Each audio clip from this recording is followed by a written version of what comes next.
Dan itu yang dilakukan para wali-wali ketika anaknya nakal itu mesti nak ngandani bapaknya, ya coba kandani tok tirakati le. Dongakno tirakati. Orang ngandani nabok ra kasil, ngomel ra kasil, wis urusan. Enggak begitu maknanya biqalbi itu.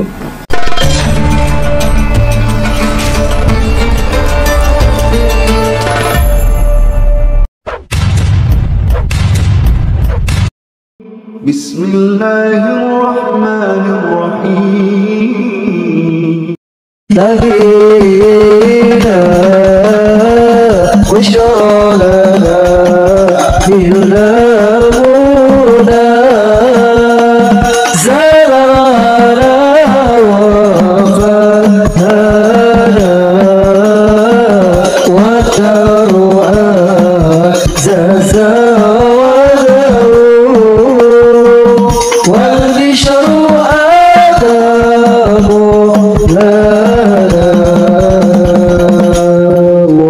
salli wa sallim wa barik alaihi wa ala alihi. Terima kasih kami aturkan kepada grup Hadroh Asyauqi. Bapak Ibu hadirin yang kami muliakan, kami mengajak Bapak Ibu hadirin untuk melihat kondisi di bawah Menara Al-Mustafa. Ini adalah saat-saat di mana Gus Baha beserta rombongan sudah sampai di halaman kampus Universitas Alma-Ata Yogyakarta. Dan saat lagi Bapak Ibu hadirin kita akan menyaksikan prosesi pemotongan pita. Tentunya prosesi pemotongan pita ini dalam rangka peresmian Menara Al-Mustafa Universitas Alma-Ata Yogyakarta.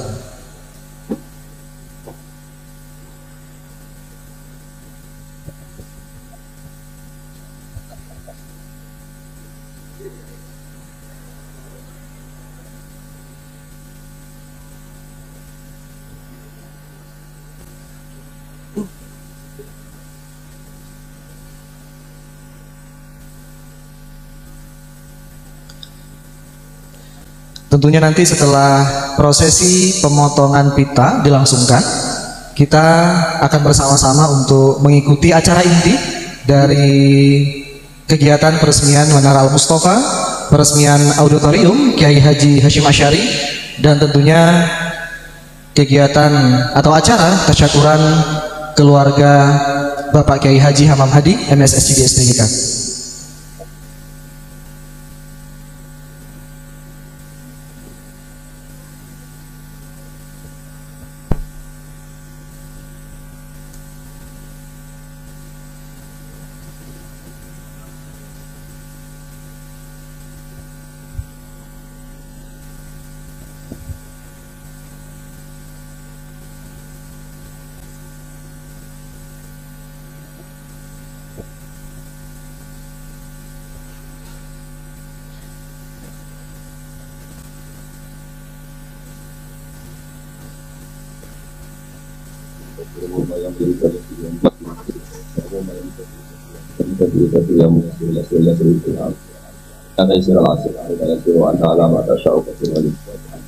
Waj'alna ya Allah ghanimin mu'afin min kulli balai. Ya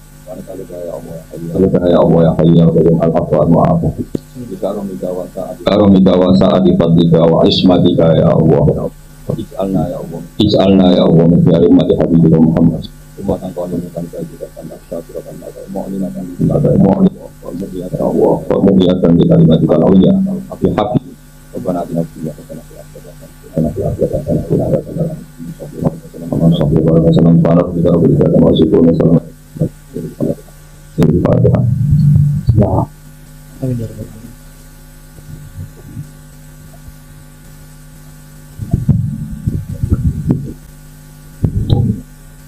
Baik Bapak Ibu hadirin, ini kita saksikan bersama-sama prosesi pemotongan pita yang mungkin akan dilangsungkan oleh Kiai Haji Ahmad Ba'udin Salim. Beri tepuk tangan yang meriah untuk Muhammad.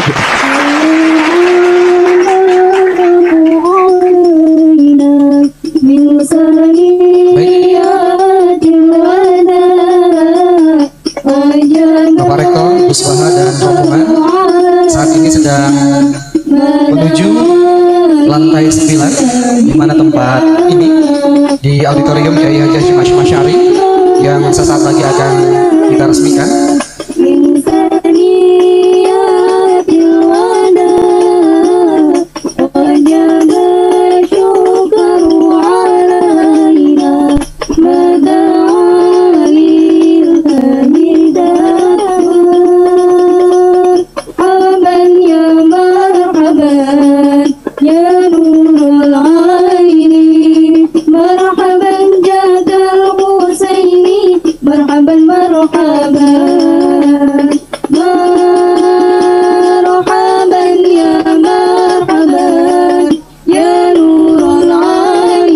Baik Bapak Ibu hadirin yang kami muliakan, demikian tadi rangkaian acara peresmian Menara Al-Mustafa, dan Assalamualaikum warahmatullahi wabarakatuh.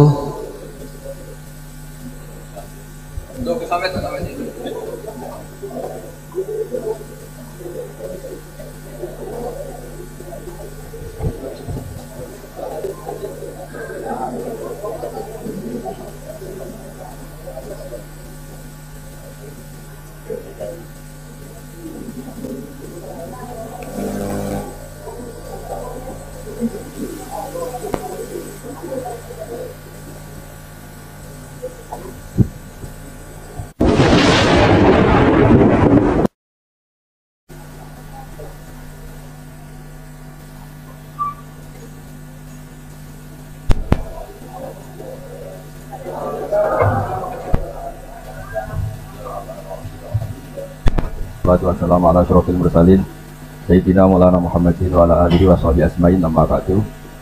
Teng ngarsa para sesepuh, para keluarga besar Bali Maksum ingkang kula hormati. Ya wonten Kiai Haji Jis keluarga dan Kiai Haji Hamam sedanten ingkang kula hormati saking keluarga Tebuireng wonten terus Wati Amrullah wonten saking keluarga Termas, keluarga Lasem. Ya alhamdulillah kula kecewa. Tak pikir acara makan-makan. Ya, mungkin kecewa kula nu dadosaken keramat kula. Syarat kiai dikecewakno. Terus kula nu terkenal lah diundang wangel. Siji nggih menawa ora disombong, juga ora disopan mboten ngerti. Nak jare sing ngundang ku sombong, nak jare pangeran insyaallah sopan. Mergo pidato terus ngandani wong. Ngandani wong ora sopan. Ya nak jare sing ngundang ngotot ae, nak rata kuwi sing ora sopan.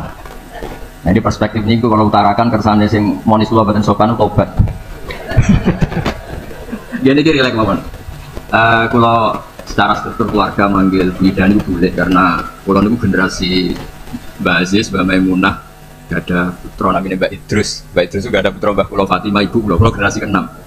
Menawi keluarga kerabat, misalnya Ibu Ida, Mbak Ali Maksum, Mbak Nuriyah, terus Mbak Mas Furiyah, terus Mbak Abdul Aziz. Tapi buyut kula niku bareng. Terus kula memang secara emosional dekat sekali sama keluarga Lasem. Cuma istilahnya kula keceluk Bani Umar. Sing teng mriki wonten Mbak Fatma niku garwanipun. Sajane kula ngundang Zaki nggih Zaki ngoten mawon. Sampai berhubung garwa Mbak kula terus kula terpaksa ngundang Mas Zaki. Nggih radi kriminal niku secara struktur keluarga niku.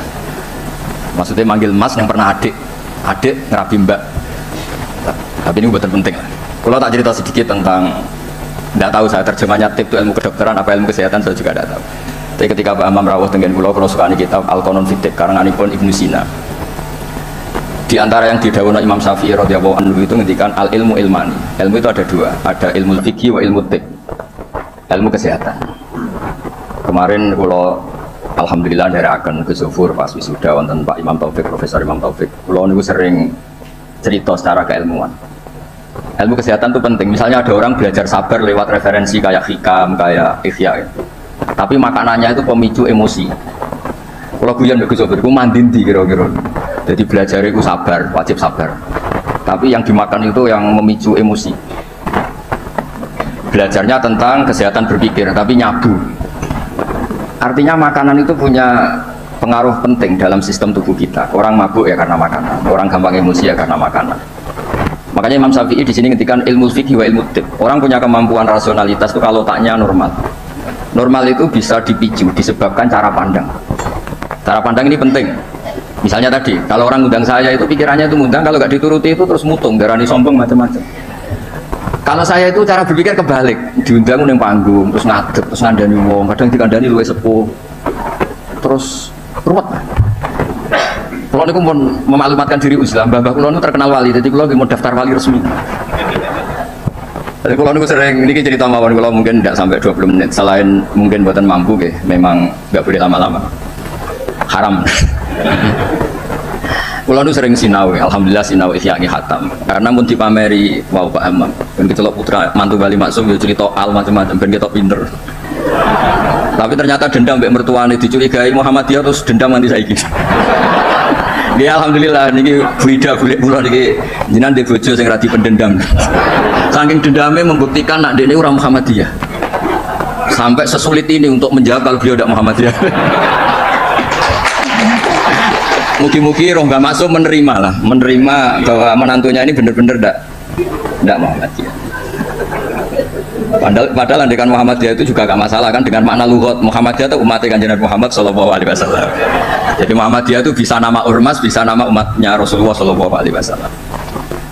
Dulu Mbak Maksum ini cerita, Mbak Maksum dari sekian wasiat paling populer di keluarga Mbak Maksum itu, kowe kudu bela NU, tapi ora usah ngelek-ngelek Muhammadiyah. Masyhur itu terdokumen di antara wasiatnya Mbak Maksum. Dan alhamdulillah saya tadi diderekno Mbak cucu Mbak Abbas, Kolonel Nafis itu cucu Mbak Abbas. Selama kebetulan ketemu Gus Fahmi Amruwah ini, dulu ceritanya Mbak Hasyim itu dalam ancaman macam-macam lah, namanya zaman perang. Karena Mbak Hasyim itu hanya orang alim fikih, usul fikih, ahli hadis, itu takut, terus nyewa Mbak Abbas disuruh ngelatih santrinya pencak yang jadi asal usul pagar Nusa. Alhamdulillah cucunya jadi kolonel. Yang cucu Mbak Hasyim ya macam-macam, ada yang kiai, ada macam-macam. Tapi sebetulnya dari gen keluarga Lasem sama Mbak Hasyim itu sama-sama nasabnya sama, gayanya juga sama. Ya ada yang jelas, ada yang nggak jelas. Tapi saya ingin bela yang tidak jelas karena ini kan kampus ya, jelas aturannya jelas. Saya itu sering ditanya, saya sering ditawarin Gus mau jadi dokter honoris causa di kampus ini. Enggak kan? Kenapa?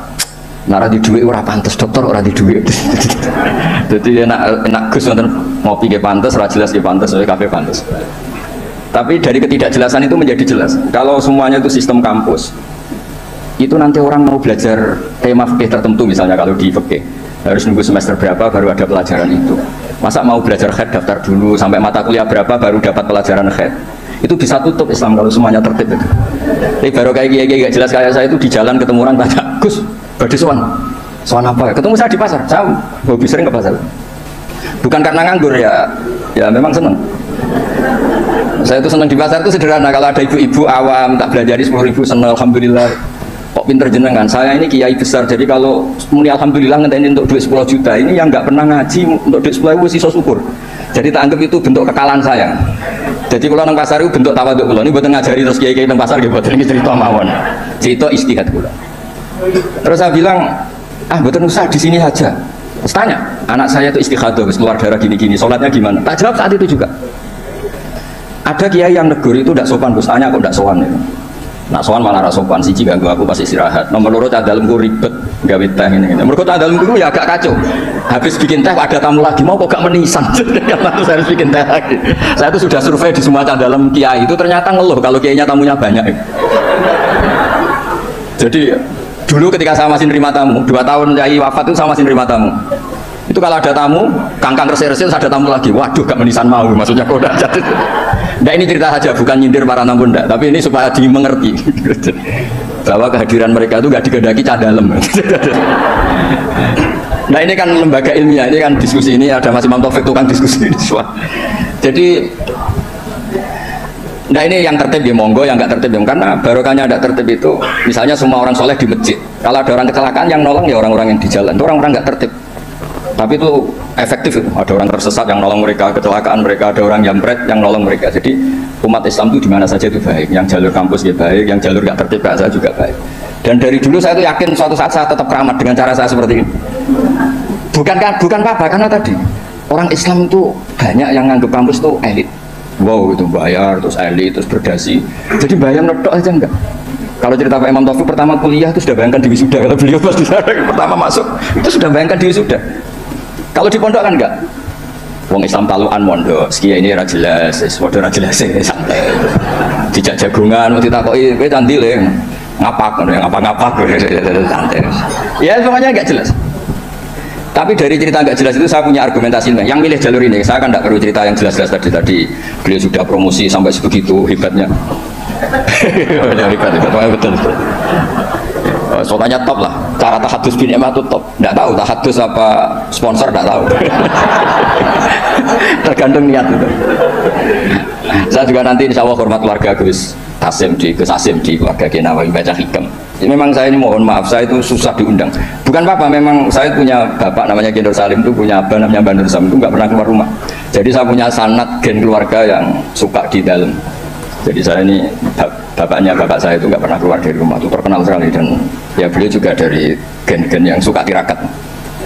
Saya jarang cerita itu karena beliau itu puasa mulai dulu sampai wafat. Jadi saya jarang cerita karena takut. Jangan kok boten nonton Gus. Makanya saya lebih sentuh cerita gen dari ibu karena keluarga langsung tuh rileks ngopi-ngopi, cangkro, semuanya santai. Ya alhamdulillah kok punya sanad begitu gitu. Saya cerita secara ilmiah. Suatu saat Rasulullah SAW itu mau haji wada. Haji wada dipapak sama Imro'atun bin Khosam. Yang diceritakan di situ tuh sangat besar ya. Imro'atun bin Khosam itu cantik sekali. Nabi murdifun Fadl bin Abbas, Al-Fadl bin Abbas. Fadl itu karena ganteng ya, melihat perempuan tadi, perempuan ini karena Fadl ganteng ya dilihat, sama-sama melihat. Yang satu melihat orang cantik, yang satu melihat orang ganteng. Masyhur terus. Fasor Rasulullah wajal Fadl, wajahnya Fadl dipalingkan sama Nabi. Kemudian Imro'atun bin Khosam tadi tanya, saat itu juga di perjalanan. Nabi masih di atas unta.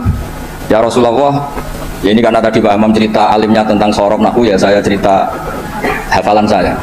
Bahwa bapak saya punya anak saya itu tidak salah, bapak saya punya cucu saya itu tidak salah. Beliau kan ya cerita gitu, dua anak ini orang rugi, so profesor, so jadi mantu di Bali, so kondang terus sampai gedungnya di atas UMZ. Nggak tahu, ini orang pintar kok pakai ukuran fisik, nggak tahu. Kalau gedung itu kan fisik, nggak tahu cara berpikir gimana, nggak tahu. Karena saya ini alam rohani, ukurannya di klasmen kewalian, jadi itu kan nggak kelihatan. Jadi nggak tahu di klasmen berapa, nggak tahu. Tanya inna faridatullah ala ibadihi adrokat abi syekhon kabirun afa ahujju anhu. Nabi jawab qala na'am ayan fa'uhu dzalik qala na'am kama law kana ala abiki dainun faqadaitihi nafa'ahu. Ya Rasulullah, bapak saya ini sudah sepuh sekali ketika haji diwajibkan, apa saya bisa menghajikan beliau?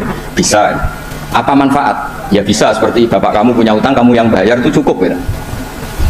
Lalu Imam Bukhari itu mengebabkan ini sampai 3 kali. Satu di bab haji makdud. Jadi sebetulnya haji itu ada 2, yang niabah atau badal, menghajikan yang mati karena sudah tidak bisa haji, atau menghajikan yang lumpuh yang nggak mungkin haji lagi, disebut haji makdud.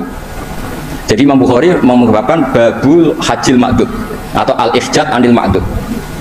Tapi di bab berikutnya dengan hadis yang sama persis beliau mengebabkan babu hajil mar'ati anil rojul, karena secara fikih ini masalah, masa perempuan mengganti lelaki. Tapi dengan hadis yang persis di bab ilmu, Imam Bukhari mengebabkan babul futya fitorik, bab boleh fatwa ketika di tengah jalan. Jadi nggak perlu ada kiai, yang kiai resmi nggih monggo, kalau ada pertanyaan sowan dulu, daftar dulu nggih monggo. Kiai kayak saya seketemunya juga monggo. Saya itu 2005 itu tiap bulan ke Jogja di UI sama Profesor Zaini. Itu mesti ngebis. Ya mesti ada yang tanya. Jangan Gus Mbak nggih. Wah beneran Gus badhe tangklet. Ini kadang sampai Rembang sampai Semarang ora barbar. Tak takoki sampai 20. Loh kok banyak betul. Mumpung ketemu Gus, nah jenengan nanti sowani wangel. Nggih barokahnya niku mboten bayar, Pak Mam. Dadi ikhlas. Mboten iki cerita mawon barokah ketemu niku mboten bayar, dadi ikhlas itu. Jadi Indonesia ini berkah sekali, ada yang nekuni formalitas, ada Profesor Hamam, Profesor Imam Taufik, Gus Wofur, banyak. Ada yang nekuni yang kayak saya, tapi saya mohon yang kayak saya juga harus alim betul, sehingga coba pera formal terus uteknya juga agak jelas, visinya agak jelas, asal usulnya juga agak ya jelas, nggak boleh, harus tetap jelas, supaya Islam ini bisa ada di mana-mana. Orang bisa tanya kiai kapan saja, di mana saja. Saya ini haji itu tidak mutawif, bayar. Saya umroh juga milih bayar daripada gratis di kongkonan. Saya berkali-kali ditawari Gus haji Gus gratis kira-kira semua, mari gue kongkonan gitu. Umroh juga sering ditawari Gus, ya jadi gak bayar aja. Duit 20 juta atau 40 juta ya jadi budak gitu, jadi kongkon-kongkonan gitu. Wes ngono arahe kon ngesahno pilihan kabehane ini. Mbok cara fikih ra salah kon ngesahno wong fatwa orderan kan. Jadi rada repot kadang gitu. Kadang padahal secara fikih itu bisa diperdebatkan sah tidaknya. Bukan sah tidaknya haji ya ibadah yang bukan penting-penting lah. Nah, berkahnya orang kayak Bali Maksum yang nekuni keilmuan teng Termas, Bali Maksum ditemani Mbah Kulo. Terus dulu misalnya Mbah Kula kandung lahirnya terus teng Lasem bareng kalian Pak Hamid Pasuruan, niku sak rumah. Makanya kalau dikenal Bani Umar, nah teng Lasem ini dari partai Bani Umar. Karena Mbah Umar digarwa Mbah Maimunah, niku putrine Mbah Abdul Aziz. Jadi kalau lingkup lebih besar disebut Bani Abdul Aziz. Barokah Mbah Ali Maksum, terus beliau ngaji teng Mbah Dimyati, riyen bareng putra-putrane Mbah Mahfud termasuk Mbah Muhammad, punya satu putra namanya Mbah Muhammad, Gus Muhammad. Niku ilmu itu di mana-mana, sehingga kampung-kampung itu luar biasa Islam di Indonesia. Ada syekh yang datang dari negara yang tertib sekali. Di Indonesia imam digaji berapa? Fasilitasnya apa? Di negara kami imam itu digaji 70 juta, fasilitasnya mobil BMW gini-gini. Kalau di Indonesia enggak, kadang komat sendiri, dan sendiri. Terus lucunya itu Mas Imam Taufik itu imamnya tetap bilang imaman lillahi ta'ala. Ditanya, kenapa bilang imaman tidak ada makmumnya? Makmumnya jin, Gus. Mereka di kampung itu. Tapi uniknya syekh yang dari negara tertentu yang digaji itu digojlok sama Kiai Indonesia, Gus Wami. Makanya kamu jamaah terus, takut potong gaji ya. Karena dia digaji, difasilitasi. Kalau dia bolos itu potong gaji. Kaget saya, ternyata ini masalah dalam dunia ikhlas itu. Pertama mencibir Indonesia, imam nggak diperlakukan secara terhormat, nggak difasilitasi. Terus kata imam Indonesia, makanya jenengan sholat terus takut potong gaji. Akhirnya saya ini sadar. Oh iya, bagus. Ya artinya barokahnya nggak tertib itu juga hakikatnya tertib, karena akhirnya ada masjid di kampung-kampung nggak jelas pendirinya siapa, wakafnya juga sengketa, sertifikasinya juga sengketa, kiainya juga sengketa. Yang baru jadi takmir semangat pengajian besar, yang nggak takmir mutung. Barokah mutung terus bikin masjid tandingan, akhirnya masjid di situ banyak, alhamdulillah. Pokoknya, nah kiai itu harus punya kelapangan pandangan seperti ini supaya Islam itu di mana-mana. Kalau semuanya tertib, nanti prosedural. Masa mau tanya haji saja nunggu semester yang kebetulan ngajarkan apa? Haji. Wong sholatnya subuh mau tanya pakar fikih ngantornya jam 9, bisa ditemui jam 1. Pertanyaannya tentang sholat subuh. Subuh hari ini, kalau hari besok kan, ya kalau hari ini kan, nah kalau kiai kan nggak ketemu di jalan tadi tanya, Gus, anak kula keluar terus darah, ini sak dhuwure adat, ini sholat apa mboten? Biasanya kata berang dina 6 dina wis rudat ilal adat, soalnya berbar 6 dina hukum istighadah ngene. Gak usah suan Gus, gak ngel-ngelo cah dalemku. Ini buatan nyindir, maksudnya cerita. Jadi monggo lah istihad apapun itu baik asal didasari keilmuan yang baik. Jangan sampai apa ya, karena kita punya kuliah istihad tertentu seakan-akan yang lain itu salah. Saya berkali-kali cerita menyangkut istihad. Ya saya ulang lagi, saya berkali-kali cerita tentang istihad, dan dari sekian itu diantara yang mau saya baca di sini, nanti kitab ini saya tinggal mungkin bisa dipelajari menantu Bali Maksum bernama Profesor Hamam itu. Yang tadi cerita terus tentang bahasa Arab, kayaknya butuh legitimasi ini loh mantu Bali. Beliau khawatir kalau hanya dianggap pakar medis itu. Apalagi di depan keluarga Lasem, darah ini raiso ngaji kan jadi mantu Bali Maksum. Jadi tadi maklumat terselubung kira-kira gitu. Ini kata beliau kan ini tetap ingin ikut sunnah Rasulullah SAW. Ini saya bacakan, ini kitab yang luar biasa, ini namanya kitab Al-Milanul Kubro karangannya Imam Sa'roni. Ada perubahan yang nggak diduga para kiai-kiai Indonesia. Miranya perubahan itu kan masyhur kan fali wa yuruhu biadi, terus urutannya apa? Mar aminkum mungkaron fali wa yuruhu biadi dulu ya. Terus bilisani, yang terakhir apa? Biqalbi. Itu umumnya kiai kan nafsiri biqalbi itu, yang penting kamu nggak suka kemaksiatan itu, yang penting Anda ngingkari atau nggak suka bentuk-bentuk perilaku maksiat itu. Tapi di sini ada dawuh ya, makalah dari Imam Sa'roni. Ini bisa disimak, nanti kitab ini saya tinggalkan, saya tinggal maksudnya, saya baca ya. Ketika watahyiruhu bil qalbi likullil arifin alladzina ghalaba alaihim syuhudu ikhtiqarihim nufusahum ayyakunu nahina li ghairihim fayatawajjahu ahaduhum bi qalbihi ila Allah azza wa jalla fi tahyiri dzalikal munkar fayakufu dzalimu an dzulmihi wa syaribul khamri an syurbihi fa hadza huwa tahyiru haqiqatan. Jadi kalau menurut pakar ilmu hakikat, fali wa yurubi qalbi itu Pak Hamam punya hubungan munajat dengan Allah, nak dikandani ra kena tak madhep aku ning pangeran. Umat didongakno, dongane jenengan mandi terus semua orang itu baik. Jadi biqalbi itu menurut saya teori ini lebih masuk akal. Kalau biadihi itu aksi nyata melakukan perubahan bilisan, harusnya biqalbi juga aksi nyata melibatkan kolbu untuk melakukan perubahan, yaitu munajat dipakai doa. Dan itu yang dilakukan para wali-wali ketika anak nakal itu mesti nak ngandani bapake, ya coba kandani tok tirakati le. Dongakno tirakati. Orang ngandani nabok ra kasil, ngomel ra kasil, wis urusan. Enggak begitu maknanya biqalbi itu. Jadi biqalbi itu tawajuh sama Allah Ta'ala biqalbi, mendoakan yang sedang nakal supaya apa? Tobat.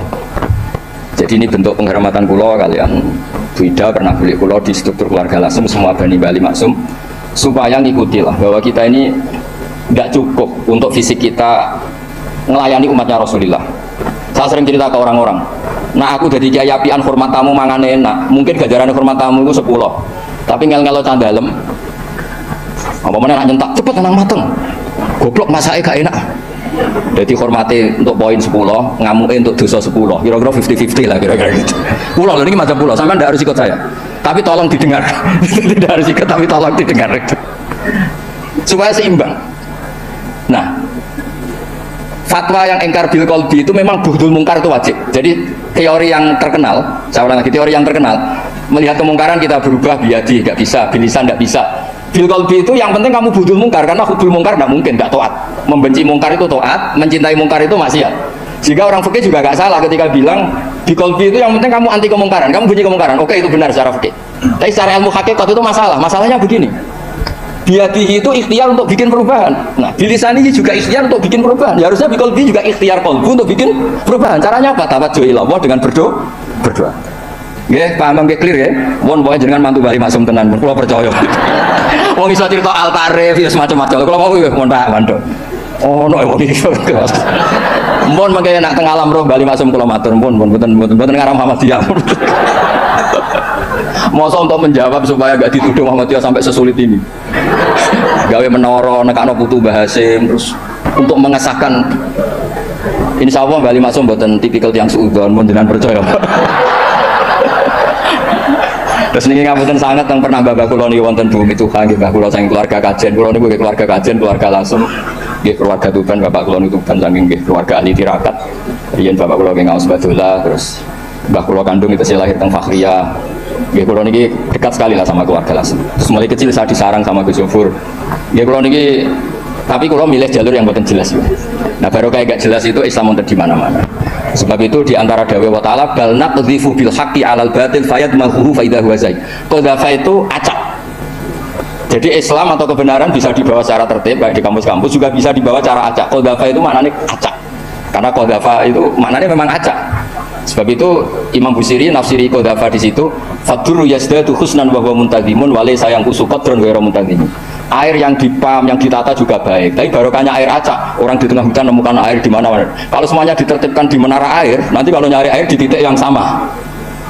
Nah, makanya fadlu yazdadu husnan wa huwa muntazimun wa laysa yanqusu qadran ghairu muntazimi. Jadi kebaikan itu kamu untai secara tertib ya baik, kamu acak saja namanya kebaikan juga tetap baik. Jadi saya pikir kalau diaturi Bu Ida, diaturi pernah bulik kula ngeten mriki tak anggap pengakuan yang tertib pada yang tidak tertib. Terus anggap mawon ngoten gitu. Nak nganggo hukum sopan yo ngongkone wong tertib ambek sing ora tertib. Sopane sing ora tertib ambek sing tertib. Oh, nyatane kalau dikongkon gelem kan berarti cah sopan. Bocah apik lah iso. Terus kalau suwun niki kitab ini saya tinggal untuk hadiah pada keluarga mriki Al-Mata. Jadi ada ulama yang mengatakan fal yughayyiru biqalbi. Niku artinya apa? Faya tawajjahu ahaduhum. Jadi pertama orang-orang sufi itu ya ghalaba alaihim syuhudu ikhtiqarihim nufusahum.